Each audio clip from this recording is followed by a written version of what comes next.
Good morning बच्चों, मैं जितेंद्र कुमार शर्मा स्वागत करता हूं आपका आज की कक्षा में। आज की कक्षा में बच्चों हम पढ़ने वाले कक्षा 3 की पर्यावरण अध्ययन की पुस्तक अपना परिवेश का 12वां अध्याय, जिसका नाम है हमारे गौरव, जिसका पहला भाग हमने पिछली कक्षा में पढ़ा था, जिसमें हमने महान रसायन शास्त्री नागार्जुन की जीवनी के बारे में जानकारी प्राप्त की थी। प्यारे बच्चों, जैसा कि हमें पता है हमारे गौरव वे व्यक्ति, वे महापुरुष हैं जिनके योगदान को हम कभी भी भूल नहीं सकते। उनके द्वारा किए गए किसी भी क्षेत्र में योगदान के लिए आज उन्हें याद किया जाता है। तो बच्चों, ऐसे ही एक महापुरुष हैं जगदीश चंद्र बसु, जिनके बारे में आज के इस भाग में हम जानकारी प्राप्त करने जा रहे हैं। तो चलो बच्चों, जानते हैं हम जगदीश चंद्र बसु के बारे में। तो देखिए बच्चों, जगदीश चंद्र बसु एक महान भारतीय वैज्ञानिक थे।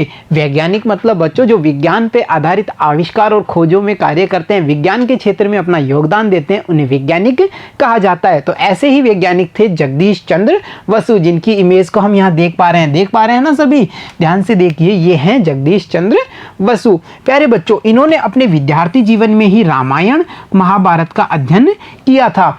मतलब कि ये विज्ञान पे भी भरोसा रखते थे और इन्होंने महान धार्मिक ग्रंथ रामायण और महाभारत का भी अध्ययन अपने विद्यार्थी जीवन में ही पूरा कर लिया था। देखिए बच्चों, उन्हें पढ़ाई के साथ साथ जिम्नास्टिक तथा मुक्केबाजी का शौक भी था। मतलब उनकी हॉबी क्या थी, यहाँ हम देख पा रहे हैं ना, जगदीश चंद्र बसु की जो हॉबी थी वो जिम्नास्टिक थी और साथ ही साथ मुक्केबाजी का शौक भी उन्हें था। बच्चों, जिम्नास्टिक यहाँ देखिए इमेज में, ध्यान से दिख रहा है सभी को, कुछ व्यक्ति उपकरणों की सहायता से या शरीर की सहायता से लचीलापन दिखाते हुए कुछ शारीरिक क्रियाएं कर रहे हैं, दिख रहे हैं ना, शरीर को विभिन्न तरह से मोड़ना, क्रियाकलाप करना, ये जिम्नास्टिक है बच्चों।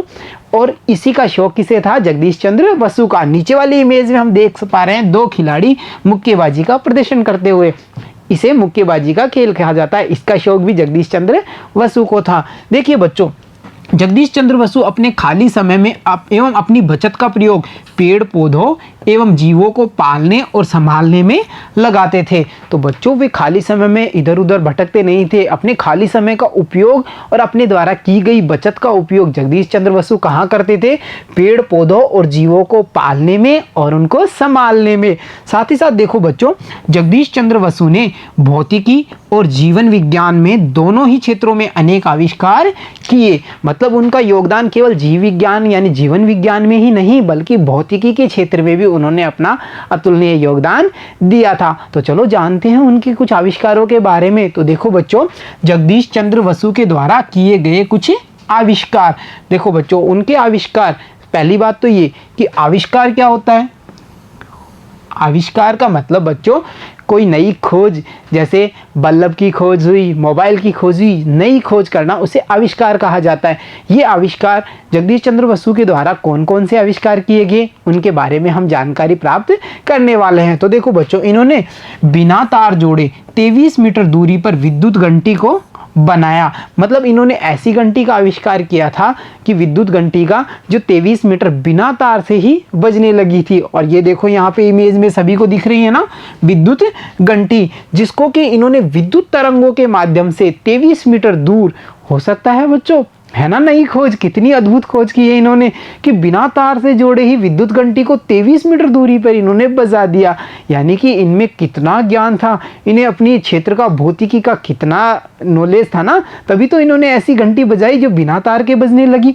और बच्चों, साथ ही साथ इन्होंने विद्युत तरंगों के प्रवाह का स्पष्टीकरण भी दिया। और यहाँ हम देख पा रहे हैं ना, विद्युत तरंगे, ये बहती हुई विद्युत की तरंगे। बच्चों, इन्होंने पिस्तौल की गोली के माध्यम से एक प्रयोग किया और ये स्पष्ट किया कि जो विद्युत तरंगे हैं उनका प्रवाह है बड़ा गतिमान होता है। और यहाँ देख पा रहे हो ना, विद्युत तरंगे कैसे तरंगों के रूप में बहती हुई। ये प्रयोग, ये स्पष्टीकरण भी जगदीश चंद्र बसु के द्वारा ही किया गया था। तो हमें ये समझ में आया कि इन्होंने कितना अच्छा योगदान दिया भौतिकी के क्षेत्र में, विद्युत तरंगों के प्रवाह सिद्धांत के लिए इन्होंने कितना अच्छा अपना योगदान दिया। परंतु देखो बच्चों, इनकी खोज मार्कोनी व अन्य वैज्ञानिकों से उन्नत थी, परंतु उन्होंने अपनी खोजों का पेटेंट नहीं करवाया। देखो नीचे हम मार्कोनी की इमेज देख पा रहे हैं, वैज्ञानिक, महान वैज्ञानिक मार्कोनी। और इन्होंने किसका आविष्कार किया था, पता है ना, आप सबको याद होगा, रेडियो का आविष्कार किया था। बच्चों, रेडियो भी विद्युत तरंगों पे ही चलता है, परंतु विद्युत तरंगों के जो स्पष्टीकरण था, खोज था, उसका कार्य जगदीश चंद्र बसु ने कर लिया था, परंतु उन्होंने अपने खोजों का पेटेंट नहीं करवाया था। अब बच्चों पहले हम समझते हैं पेटेंट और फिर हम ये जानते हैं कि जगदीश चंद्र बसु ने अपनी खोजों का पेटेंट क्यों नहीं करवाया। तो देखो बच्चों, पेटेंट एक अधिकार है जो किसी व्यक्ति या संस्था को किसी बिल्कुल नई सेवा, तकनीकी, प्रक्रिया, उत्पाद या डिजाइन के लिए प्रदान किया जाता है। मतलब कि अगर कोई संस्था, कोई व्यक्ति कोई नई प्रकार की खोज या आविष्कार करता है तो वो अपने आविष्कार को सुरक्षित रखने के लिए उसे एक अधिकार प्रदान किया जाता है, जिसे क्या कहा जाता है, पेटेंट कहा जाता है। क्यों प्रदान किया जाता है बच्चों पेटेंट? तो देखो बच्चों, ये इसलिए प्रदान किया जाता है ताकि कोई उनकी नकल तैयार न कर सके, और जिस व्यक्ति ने इन आविष्कारों की खोज की है, इन आविष्कारों में अपनी पूरा जीवन समर्पण किया है, इतनी मेहनत की है, उस व्यक्ति को ही उसका श्रेय मिल सके, इसीलिए तो दिया जाता है क्या, पेटेंट। तो देखा ना, परंतु बच्चों जब इतना बड़ा पेटेंट होता है, इतना अधिकार पत्र मिलता है, इतनी बड़ा श्रेय मिलता है, तो जगदीश चंद्र बसु ने अपने आविष्कारों का पेटेंट क्यों नहीं करवाया?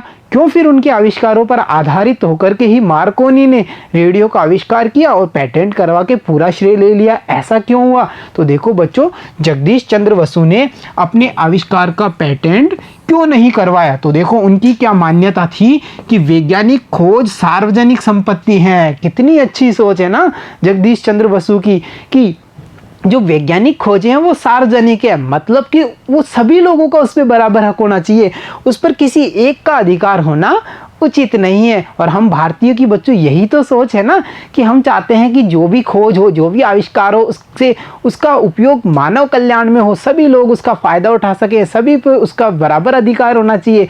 और यही सोचते हुए जगदीश चंद्र बसु ने भी अपने आविष्कार का पेटेंट नहीं करवाया था। तो देखो बच्चों, जगदीश चंद्र बसु ने प्रदर्शित किया कि पेड़ पौधे संवेदनशील होते हैं। संवेदनशील मतलब बच्चों उनमें भी क्रियाएं होती हैं, उनमें भी संवेदनाएं होती हैं। संवेदनाएं जैसे हमारे चोट लगती है हम रोते हैं, हमें कोई अच्छी चीज़ देता है हम खुश होते हैं, तो ऐसे ही बच्चों पेड़ पौधों में भी संवेदनाएं होती हैं। और ये बात जगदीश चंद्र बसु ने ही अपने प्रयोगों से, अपने आविष्कारों से प्रदर्शित की थी।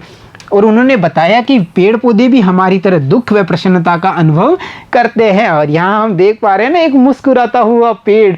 और बच्चों आपने भी देखा होगा छुई मुई का पौधा हाथ लगाते ही सिकुड़ जाता है ना, कितना संवेदनशील होता है। तो ये बातें सब जगदीश चंद्र बसु ने अपने नए नए आविष्कारों के आधार पे ही सबको बताई थी। तो देखा ना आपने जगदीश चंद्र बसु कितने ज्ञानी थे, उन्हें कितना नॉलेज था। उन्होंने नए नए प्रयोग किए, विद्युत तरंगों का स्पष्टीकरण किया, पेड़ पौधों की संवेदनशीलता के बारे में भी उन्होंने हमें बताया है। तो चलो बच्चों अब और जानते हैं वो जगदीश चंद्र बसु के बारे में। तो बच्चों उन्होंने समाज के सहयोग से वसु विज्ञान मंदिर की स्थापना की। और हम यहाँ देख पा रहे हैं वसु विज्ञान मंदिर को। बच्चों वसु विज्ञान मंदिर वो क्षेत्र है, वो बिल्डिंग है जहाँ पर विज्ञान के नए नए आविष्कारों को बढ़ावा देने के लिए शिक्षा प्रदान की जाती है। विज्ञान के नए नए तकनीकी और आविष्कार सीखने के लिए बालकों को, वैज्ञानिकों को सहयोग दिया जाता है। तो इसकी स्थापना में भी हम जगदीश चंद्र बसु के योगदान को नहीं भूल सकते। तो देखा ना आपने जगदीश चंद्र बसु हमारे लिए कितने गौरवान्वित थे, हम उन पे कितना गौरव कर सकते हैं, है ना हमारे गौरव, क्योंकि उन्होंने अपनी खोजों से मानव कल्याण को ही समर्पित रखा। एक तरफ उन्होंने अपनी खोजों को सार्वजनिक रखा, अपने किसी भी आविष्कार का पेटेंट नहीं करवाया, क्योंकि उनमें भारतीयता की भावना थी। वो चाहते थे कि विज्ञान के आविष्कार सार्वजनिक रहें और सभी व्यक्तियों को उसका लाभ मिलेगा। तो चलो बच्चों अब करते हैं कुछ आसान से प्रश्नों पे चर्चा कीजिए और लिखिए में। तो देखो बच्चों बिना तार के कौन कौन से यंत्र चलते हैं? तो हमसे पूछा है कि बिना तार से कौन कौन से यंत्र चलते हैं। जैसा कि जगदीश चंद्र बसु ने विद्युत घंटी को बिना तार से चलाया था, और कौन कौन से ऐसे यंत्र हैं जो बिना तार के ही चलेंगे? तो देखो बच्चों जैसे विद्युत घंटी, मोबाइल होता है ना, मोबाइल में कहीं तार थोड़ी होता है, वो तो बिना तार से ही हम मुझसे बातचीत कर पाते हैं। साथ ही साथ बच्चों वॉकी टॉकी, आपने देखा होगा पुलिस वालों के पास में वॉकी टॉकी होता है जो मोबाइल की तरह ही होता है, जिसमें कोई भी तार नहीं होता, ये भी तरंगों पे ही काम करता है। आगे बच्चों देखते हैं रिमोट से चलने वाले उपकरण। जैसे हमने रिमोट दबाया, टीवी ऑन, रिमोट और टीवी के बीच में आपस में कोई वायर कनेक्शन नहीं होता ना, तार थोड़ी होता है, वो भी तरंगों से ही काम करते हैं। तो बच्चों ये सब वही उपकरण हैं जो बिना तार के चलते हैं। अगला जो प्रश्न है बच्चों वो देखिए, पेटेंट क्या होता है। हमने पेटेंट के बारे में विस्तार से जानकारी प्राप्त की थी ना, तो हमसे पूछा है पेटेंट क्या होता है। तो देखो बच्चों, वैज्ञानिक अपने किए गए आविष्कार को पेटेंट के द्वारा सुरक्षित रखते हैं, जिससे क्या होता है, जिससे जो कोई दूसरा व्यक्ति है उनके आविष्कारों की नकल नहीं कर सकता। तो हमने जाना पेटेंट के बारे में। अब बच्चों हम बढ़ते हैं अगले प्रश्न पे। अगला प्रश्न है, जगदीश चंद्र बसु ने अपने आविष्कारों का पेटेंट क्यों नहीं कराया। तो मुझे नहीं लगता किसी बच्चे को इसका आंसर नहीं आता होगा, क्योंकि हमने जानकारी प्राप्त की थी ना कि उन्होंने क्यों नहीं करवाया था। तो देखो बच्चों, जगदीश चंद्र बसु की मान्यता थी कि वैज्ञानिक खोजें सार्वजनिक संपत्ति हैं, उस पर किसी एक का एकाधिकार उचित नहीं है। और इसी सोच को रखते हुए ही जगदीश चंद्र बसु ने अपने आविष्कारों का पेटेंट नहीं कराया था। तो देखा ना बच्चों, जगदीश चंद्र बसु के योगदान को हम कभी भी नहीं भूल सकते, इसीलिए तो उन्हें कहा गया है हमारे गौरव। तो प्यारे बच्चों, आज की कक्षा में इतना ही। मिलता हूं आपसे अगली कक्षा में, तब तक के लिए धन्यवाद बच्चों।